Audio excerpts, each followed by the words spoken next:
उन्होंने 70 क्या 80 सैनिकों के बलिदान पर प्रधानमंत्री बने हैं, मैं बोलता हूँ। तो मोदी जी पिछड़ों के नाम पे देश को चुतिया बना रहे हैं, झूठ बोलते हैं। मोदी जी जैसा ठगवादी कोई है नहीं। हमारे इंदिरा गांधी ने पाकिस्तान के 2 फाड़ कर दिए थे। ये तो नवाज शरीफ के पास जाते हैं क्या खाने, बिरयानी खाने जाते हैं। हमारी कौन कांग्रेस पर गया है नवाज शरीफ के पास बिरयानी खाने? कि अजय राजी बोल रहे हैं कि अमेठी से राहुल गांधी चुनाव लड़ेंगे तो स्मृति ईरानी को हरा देंगे। अरे हमारा कोई कार्यकर्ता लड़ गया, मैं ही लड़ गया तो हरा दूंगा, राहुल गांधी का छोड़िए।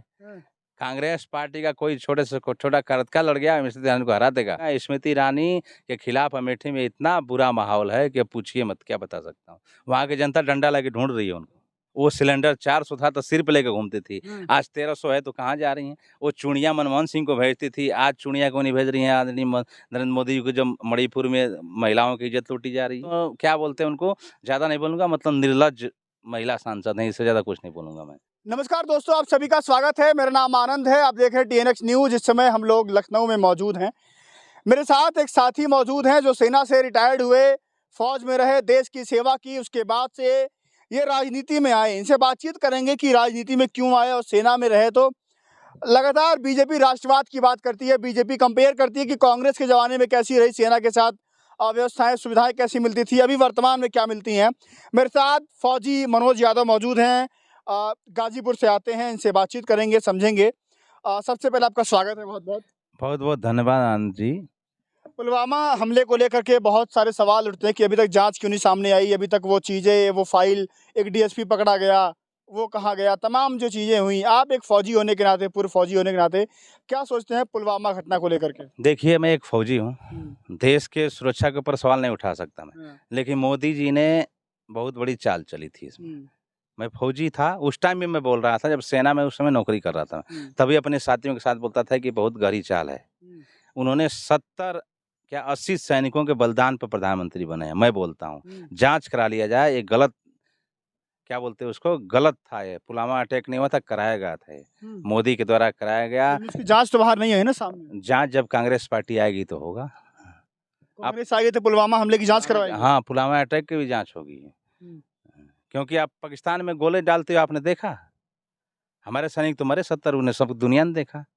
इन्होंने बोला पाकिस्तान में अटैक करा, वहाँ के कोई मरा, कोई फोटो आया? नहीं आया ना। ये हमारे 70 सैनिकों के शहीद होने के, क्या बोलते हैं, बलिदान की चेयर पर बैठे हैं मोदी जी। हमारी कांग्रेस पार्टी के राष्ट्रवादी पार्टी है भाजपा महाराज। महा ठगवादी पार्टी है, राष्ट्रवादी तो बोलती है ऐसे। आप सेना से रिटायर्ड हुए, उसके बाद आप राजनीति में आए। राजनीति में आने का क्या कारण था आपका? देखिए सर, मैं एक गरीब परिवार से आता हूँ। मैं सेना में गया, मैंने 17 साल देश की सेवा की। 17 साल जब देश की सेवा की तो मैंने मोदी जी के पाखंड को समझा कि मोदी जी दिवाली और होली पे सैनिकों से मिलते हैं, लेकिन दिल से नहीं मिलते हैं। अगर उनके DA बढ़ाने की बात आती है, उनको महंगाई भत्ता देने की बात आती है तो नहीं बढ़ाते हैं।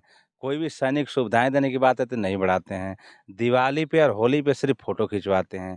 इसलिए जब पेंशन आया तो मैंने विचार किया कि जब इंदिरा गांधी जी कांग्रेस के प्रधानमंत्री थी, पंडित जवाहरलाल नेहरू थे, तब देश कितना आगे था। इंदिरा गांधी ने पाकिस्तान के 2 टुकड़े कर दिए, यहाँ तक कि बांग्लादेश जो देश बनाया वो इंदिरा गांधी की देन है। उन्होंने कभी अपने सेना को प्रचार नहीं किया, लेकिन मोदी जी जब अगर एक दिवाली पे भी जाते हैं तो सेना के सैनिकों के साथ प्रचार करते हैं। इसलिए मैंने कोशिश किया। आपको बता दूं, मैं कांग्रेस का झंडा लेके घूमता हूँ मैं। हाँ, ये देखिए कांग्रेस का झंडा है। तो आप सेना से रिटायर्ड हुए तो आपने कांग्रेस पार्टी ज्वाइन कर ली। हाँ, कांग्रेस ही क्यों? भाजपा में आ सकते थे, भाजपा राष्ट्रवाद की बात करती है। मोदी जी सैनिकों से मिलने जाते हैं। आपको ये तो बताया, वो सब जुमलेबाजी है, वो नकली हैं। मोदी जी नकली राष्ट्रवाद की बात करते हैं। जो एक्चुअली बात कर रहे हैं वो इंदिरा जी गांधी जी बात की, पंडित जवाहरलाल नेहरू ने किया। अभी राहुल गांधी जी का भाषण सुनिए, चाहे प्रियंका गांधी जी का सुनिए, देश के बारे में जो उनकी अच्छी सोच है। मोदी जी क्या, मोदी जी तो बोले थे हर साल 2 करोड़ रोजगार दूंगा। हाँ, हर साल 2 करोड़ मिल रहा है, 2 करोड़ रोजगार मिल रहा है। बोला 15 लाख कर्जा माफ कर दूंगा, हो रहा है? नहीं हो रहा है ना। ये सब खाते में भी आने को है। खाते में भी नहीं आया। पिछड़े दलितों के हितैषी बने थे, दुश्मन बन गए। कहते मैं पिछड़ा हूँ। पिछड़ा नकली OBC है। 2014 से पहले भाजपा की गुजरात में सरकार थी, वहाँ पे किस जाति से आते हैं, मेरे को एक्चुअल पता नहीं है बनिया या क्या किस जाति से हैं। 2014 में मोदी ने अपने मुख्यमंत्री काल में अपनी जाति को पिछड़े में शामिल किया था। ये आरएसएस की प्लानिंग थी कि तुम शामिल करो पिछड़ा में या फिर हम लोग देश को चूतिया बनाते हैं। तो मोदी जी पिछड़ों के नाम पे देश को चूतिया बना रहे हैं।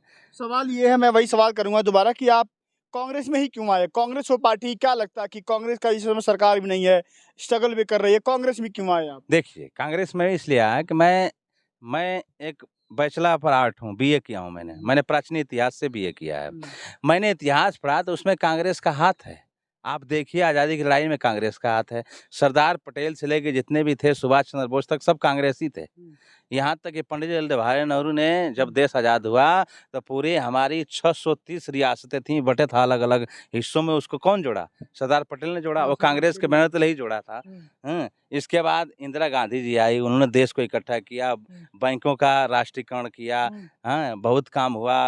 ये जो किसानों को आप जमीन देख रहे हैं पीढ़ियों दर की मिली, जो वो भूमि अधिग्रहण बिल लाया, वो इंदिरा गांधी जी की देन थी। आईएमएम खोला गया, आईआईटी खोलेगी, सब कांग्रेस की देन थी। तो मैंने सोचा कि एक राष्ट्रीय पार्टी बैनर तले ही कांग्रेस ही है जो देश की रक्षा कर सकती है, संविधान की रक्षा कर सकती है, लोकतंत्र की रक्षा कर सकती है। इसलिए मैंने कांग्रेस ज्वाइन किया। राहुल गांधी अभी लगातार जो किसानों से मिलना हो, नौजवानों से मिलना हो, भारत जोड़ो यात्रा करना हो, फिर दोबारा भारत जोड़ो यात्रा शुरू कर रहे हैं। इस बार गुजरात से लेकर के अरुणाचल तक जाएंगे। कितना बड़ा कांग्रेस को बूस्टअप मिलेगा? कांग्रेस के लिए राहुल गांधी इतना मेहनत क्यों कर रहे हैं? राहुल गांधी जी कांग्रेस के लिए मेहनत नहीं कर रहे हैं। आप लोगों की यही गलतफहमी है। राहुल गांधी जी भारत की जनता के लिए मेहनत कर रहे हैं। जो गरीब दलित पिछड़े दलित हैं उनके लिए मेहनत कर रहे हैं। देखिए, राहुल गांधी जी जो ट्रक ड्राइवर उससे भी मिलते हैं, भारत में मिलते हैं, अमेरिका में मिलते हैं। राहुल गांधी जो धान की रुपाई कर रहा है उसमें मिलते हैं। मोदी जी की हिम्मत है कि कोई धान की रुपाई करने से मिलने, कोई ट्रक वाले से? विदेश जाकर रिश्ते मजबूत कर रहे हैं विदेश वालों से। मोदी जी कुछ नहीं कर रहे हैं, जुमलेबाजी कर रहे हैं सिर्फ। उनको अभी नहीं बोलना चाहिए। मेरा देश बहुत आगे बढ़ गया, चंद्रयान 3 पे मेरा पहुंच गया, मेरे को भी खुशी है। लेकिन उस टाइम वैज्ञानिकों को मौका देना चाहिए। तो मोदी जी खुद भाषण दे रहे थे। क्यों दे रहे थे? कि मेरा प्रचार हो। राहुल गांधी जी कभी अपना प्रचार नहीं करते हैं। वो धान के खेत की रुपाई करने खेत में जाते हैं, रिक्शे वाले से मिलते हैं, ट्रक ड्राइवर से मिलते हैं, यहाँ तक कि लद्दाख में भी घूम रहे हैं वहाँ भी फोटो और कैमरा लेके जाते हैं। कौन? माइक और कैमरा लेके जाते हैं राहुल गांधी? नहीं सर, ये गलत बोल रहे हैं। फोटो तस्वीरें कहाँ से आती हैं? अरे फोटो आप जैसा कोई भाई है उनका मित्र खींच लेता है। राहुल गांधी कैमरा लेके नहीं घूमते हैं, मोदी जी लेके घूमते हैं। मोदी जी फोटो जीवी हैं, राहुल गांधी जी नहीं है। राहुल गांधी जी गरीब दलितों की आवाज़ सुनने के लिए जाते हैं। अब वहाँ कार्यकर्ता है, कोई फोटो खींच लिया तो आप भी खींच सकते हैं। मीडिया कर्मी बहुत रहते हैं। राहुल गांधी जी कभी ऐसा नहीं करते हैं। मोदी जी ऐसा कर सकते हैं, क्योंकि मोदी जी को क्या चाहिए? सत्ता चाहिए। सिर्फ सत्ता से मतलब है। अभी चलिए आगे बताऊंगा। आप गरीब माँ के बेटे हैं हमारे। कौन? मोदी जी गरीब माँ के बेटे हैं। मणिपुर में कौन जल रहा था? 2 महिलाओं को नंगा करके घुमाया गया। वो माँ नहीं थी, बहन थी ना मोदी जी की। 15 अगस्त के दिन मेरे तो आंख से आंसू आ गए। अरे बाप रे बाप, मोदी जी इतना अच्छा भाषण दे रहे थे 15 अगस्त। आपने सुना? 90 मिनट तक बोले। 90 मिनट आपने सुना? मैं पूरा सुना, क्योंकि मैं कांग्रेसी हूँ। प्रधानमंत्री का भाषण सुनना जरूरी है। 15 मिनट उन्हें 2 शब्द पकड़ा। एक शब्द बोले, नारी सशक्तिकरण हो रहा है। उसी टाइम मेरे आंख से आंसू आ गया। नारी सशक्तिकरण का मतलब समझते हैं आप? मैं बोला का विकास हो रहा है, सब सुरक्षित हैं।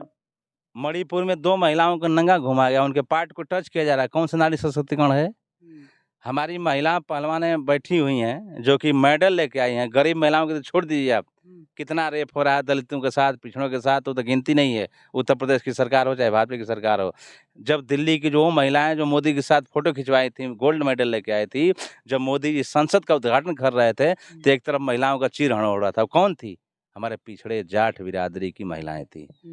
नारी सशक्तिकरण यही हो रहा है। अभी मोदी जी बोले कि हम सर्वजन हिताय सर्वजन सुखाय कर रहे हैं। अरे बाप रे बाप, और आंख से आंसू आ गया मेरे। सर्वजन हिताय किसका हो रहा है? अडानी और अंबानी का।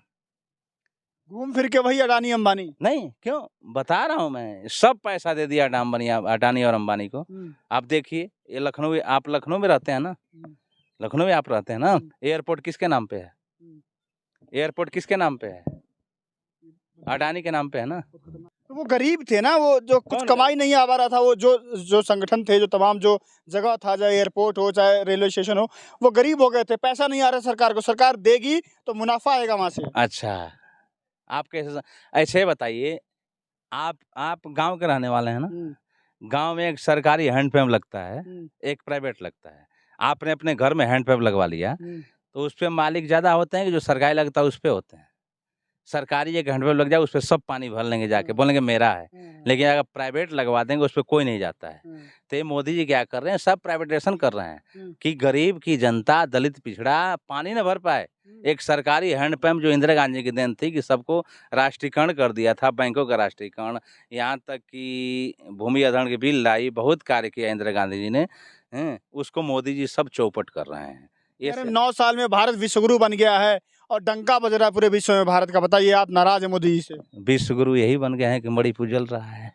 एक राज्य हमारा मणिपुर है ना। अरे स्मृति ईरानी महिला बाल विकास मंत्री हैं, वो बात की थी वहाँ के सीएम से, सब स्थिति संभाल रही थी दिल्ली में बैठ के। वो स्मृति ईरानी जी क्या बात कर गई। हमारे नवनियुक्त प्रदेश अध्यक्ष अजय राय जी बोले हैं कि वो तो जब चुनाव लड़ी थी तो उन्होंने बोला था कि हम अमेठी वालों को 13 रुपये किलो चीनी देंगे। अमेठी वाले 13 रुपये किलो चीनी ले रहे हैं, आप पता करिए। इससे ज़्यादा मैं स्मृति ईरानी के खिलाफ महिला है, मैं सम्मान करता हूँ, मेरा प्रदेश अध्यक्ष भी सम्मान करता है। वो जितना प्रियंका दीदी के खिलाफ बोलती, हम लोग बोल दें तो हवा हवाई हैं। वो सिलेंडर 400 था तो सिर पे लेकर घूमती थी, आज 1300 है तो कहाँ जा रही हैं। वो चूड़ियाँ मनमोहन सिंह को भेजती थी, आज चूड़ियाँ को नहीं भेज रही हैं। आदरणीय नरेंद्र मोदी जी को जब मणिपुर में महिलाओं की इज्जत लूटी जा रही है। हैं? तो उनकी बात मत करिए, उनकी बात करेंगे वो तो क्या बोलते हैं उनको, ज़्यादा नहीं बोलूँगा, मतलब निर्लज्ज महिला सांसद हैं, इससे ज़्यादा कुछ नहीं बोलूँगा मैं। आपके नए अध्यक्ष बने हैं यूपी पीसीसी के कांग्रेस के अजय राय। पूर्वांचल में दबंग नेताओं में छवि है। कहा यह जाता है कि पूर्वांचल में अच्छी खासी पकड़ रखते हैं, काशी से आते हैं। लगातार कांग्रेस पार्टी कह रही है कि काशी का असली बेटा अब आ गया है। नरेंद्र मोदी गुजरात के हैं, उनको टक्कर देने के लिए काशी का असली बेटा मैदान में आ गया है। कितना बड़ा फर्क पड़ेगा, कांग्रेस को कितना बूस्टअप मिलेगा? देखिए, चाहे पहले आदरणीय बिजल खाबरी जी थे, आदरणीय अजुल लल्लू जी थे, कोई भी नेता बनता है, ये आदरणीय प्रियंका दीदी का आदेश है। अब अजय राय जी हैं, अजय राय जी बहुत संघर्षशील आदमी हैं, पूर्वांचल की धरती से आते हैं। आपको पता है गाजीपुर के रहने वाले हैं। गाजीपुर की कितनी धरती राजनीतिक पॉलिटिकल बलिदानी वाली है। हमारा कोई भी नेता है, चाहे वो कार्यकर्ता हो चाहे अध्यक्ष हो, सब कांग्रेस के लिए काम करते हैं। जो बिजल खाबरी थे, जो अजय लल्लू जी थे, सेम हम लोग अजय राय जी के नेतृत्व में काम करेंगे। अजय राय के नेतृत्व में मेरी गारंटी है, आप नोट कर लीजिएगा, 80 की 80 सीटें हम इंडिया गठबंधन में जीतेंगे और बीजेपी को हराएंगे। एक फौजी होने के नाते सवाल करूंगा कि एक पूर्व फौजी क्या सोचता है कि सेना के लिए कांग्रेस ने अच्छा किया कि भाजपा ने अच्छा किया? देखिए सर, एक मैं फौजी हूँ, 17 साल नौकरी करके आया हूँ मैं। आने के बाद मैं कांग्रेस क्यों ज्वाइन किया पहले आपको बता चुका हूँ, क्योंकि कांग्रेस ही है जो लोकतंत्र, संविधान और फौजियों को बचा सकती है। मोदी जी सिर्फ जुमला करते हैं, दिवाली मनाने चलेंगे, होली मनाने चले जाएंगे। अभी इनकी सबसे जो इन्होंने गलत किया है फौजियों को, सब वो बता रहा हूँ। अभी एक अग्निवीर योजना आई, आप जानते होंगे, अग्निवीर योजना आई है ना, 4 साल के लिए। अग्निवीर योजना में क्या होता है सर कि कोई भी लड़का जाएगा 17-18 साल की उम्र में भर्ती हो जाएगा 4 साल के लिए, वो 21-22 साल की उम्र में पेंशन आ जाएगा, 22 साल की उम्र में पेंशन आ जाएगा। इसके बाद मोदी जी बोलते हैं कि मैं नौकरी दूंगा। आज जो पहले ही फौजी हैं जो 30 साल करके आ रहे हैं, उनको नौकरी दे नहीं पा रहे हैं। तो उनके मंत्री बोलते हैं कि हमारे फौजी जो आएंगे वो हमारे कार्यालय में नौकरी करेंगे। उन्हीं बोलते हैं कि हमारे कार्यालय में नौकरी दे दी जाएगी। वो छोड़िए, नौकरी दें चाहे मत दें, मैं देश की सुरक्षा की बात कर रहा हूँ। मैं क्योंकि सेना में 17 साल रहा हूँ, हम लोग 17 साल करते हैं तो हम लोग सेना की सिक्योरिटी सब जान जाते हैं। वो 4 साल उसको आप ट्रेनिंग देंगे, हर हथियार की ट्रेनिंग देंगे, गन चलाना सिखाएंगे, उसको 4 साल घर भेज देंगे। अगर उसके पास नौकरी नहीं मिलेगी तो क्या बनेगा? वो आतंकवादी बनेगा। पैसा सब कुछ करा देता है। मोदी जी देश के साथ भी खिलवाड़ कर रहे हैं। मोदी जी बोलते हैं नौकरी, अरे भैया नौकरी तो तुम युवाओं को नहीं दे पा रहे, उसको कहाँ से दोगे? तो अग्निवीर योजना तो हमारे राहुल गांधी जी ने बोला है, हम लोग विरोध कर रहे हैं। कांग्रेस की सत्ता आएगी, उसको खत्म किया जाएगा, अग्निवीर योजना को, इसको लागू नहीं किया जाएगा। हमारे राहुल गांधी उत्तराखंड में भारत जोड़ो यात्रा में निकालने वाले हैं अग्निवीर योजना के खिलाफ। हम लोग फौजी सब उसमें रहेंगे। कांग्रेस पार्टी आएगी तो अग्निवीर योजना खत्म कर देगी, परमानेंट भर्तियां होंगी। हाँ, परमानेंट। ये मेरा आदेश नहीं है, राहुल गांधी ने बोला है कि अग्निवीर योजना गलत है। हमारी 24 में सरकार आएगी, उसको खत्म कर दिया जाएगा। अब पुरानी पेंशन जो खत्म है उसको भी बहाल किया जाएगा। बात भाई, आखिरी सवाल होगा आपसे, 24 में कांग्रेस को कैसे देखते हैं आप? इंडिया गठबंधन बना है, इंडिया को कैसे हराएगा? यूपी में क्या हाल रहेगा? यूपी में हम 80 की 80 जीतेंगे। कांग्रेस पार्टी अभी देखिए, भारत जोड़ो यात्रा शुरू हो रही है गुजरात पोरबंदर से, यूपी आते हुए जाएगी पूर्वोत्तर तक। राहुल गांधी यूपी भी आएंगे? यूपी आएंगे, क्यों नहीं आएंगे? यूपी उनका है, अमेठी उनका है। तो अमेठी अगर चुनाव लड़ गए वो, क्योंकि अजय राज जी बोल रहे हैं कि अमेठी से राहुल गांधी चुनाव लड़ेंगे तो स्मृति ईरानी को हरा देंगे। अरे हमारा कोई कार्यकर्ता लड़ गया, मैं ही लड़ गया तो हरा दूंगा, राहुल गांधी का छोड़िए। हाँ। कांग्रेस पार्टी का कोई छोटे से छोटा कार्यकर्ता लड़ गया, स्मृति ईरानी को हरा देगा। लेकिन 19 में हार गए थे आप लोग। देखिए राजनीति में तो अटल बिहारी वाजपेयी भी चुनाव हार गए थे, उसकी बात छोड़िए। हाँ, राहुल गांधी जी की बात छोड़िए, मैं भी चुनाव लड़ गया ना अमेठी में, तो मैं भी जीतूंगा। स्मृति ईरानी के खिलाफ अमेठी में इतना बुरा माहौल है कि पूछिए मत, क्या बता सकता हूँ। वहाँ की जनता डंडा लेके ढूंढ रही है उनको। चलिए, मेरे साथ ये पूर्व फौजी मनोज यादव मौजूद थे, इनसे बातचीत हुई। सेना में 17 साल नौकरी करने के बाद, देश सेवा करने के बाद इनका राजनीति की तरफ रुझान हुआ, तो इन्होंने कांग्रेस पार्टी का दामन थामा। इस समय कांग्रेस पार्टी में है और यूपी में गाजीपुर से आते हैं ये, और इन्होंने तमाम मुद्दों पर बेबाकी से अपनी राय रखी। इन्होंने ये भी कहा कि जो पुलवामा हमला हुआ था उसकी जांच होनी चाहिए। पुलवामा हमला सरकार जांच क्यों नहीं करवा रही है, बहुत बड़ा सवाल है। तमाम ऐसे मुद्दे हैं, उन पर बातचीत करेंगे और इनसे मिलेंगे। लेकिन आप लोग क्या सोचते हैं कि सेना को लेकर के राजनीति कौन करता है, सेना के नाम पर वोट कौन मांगता है, वो कौन सी पार्टी है जो राष्ट्रवाद के नाम पर जनता से वोट मांगती है? अपनी राय देना मत भूलिएगा। अगली वीडियो में आपसे मुलाकात होगी। फिलहाल के लिए नमस्कार।